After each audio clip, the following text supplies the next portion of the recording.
আজ আমাদের বাড়িতে মাছ মাংস কিছুই নেই, আবার সেরকম সবজিও নেই যে ভালো কিছু একটা রান্না করব। আর বাইরে এত বৃষ্টি হচ্ছে, বেরোনোই যাচ্ছে না।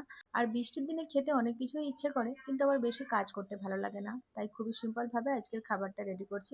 তো ভাতটা আগেই বসিয়ে দিয়েছিলাম, আর সাইডে ডালটাও সেদ্ধ হতে বসিয়ে দিয়েছি, আর ভাতের মধ্যে একটা আলুও দিয়েছি সেদ্ধ হতে, আর কয়েকটা ভেন্ডি পড়েছিল, ভাবছি ভাতের মধ্যে সেদ্ধ হতে দেবো। ঢ্যাঁড়সগুলোকে হালকা করে চিড়ে চেক করে নিয়েছি পোকা আছে নাকি, তারপর সুতো দিয়ে গেঁথে ভাতের মধ্যেই সেদ্ধ হতে দিলাম।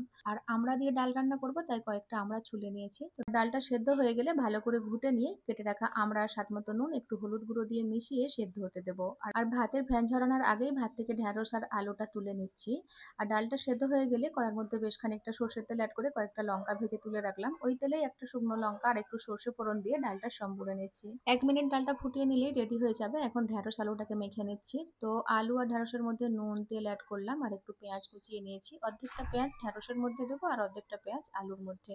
ভালো করে মেখে নিলেই রেডি হয়ে যাবে ঢ্যাঁড়সের ভর্তা আর আলুর ভর্তার সাথে রয়েছে টক ডাল। কেমন লাগলো অবশ্যই জানাবে।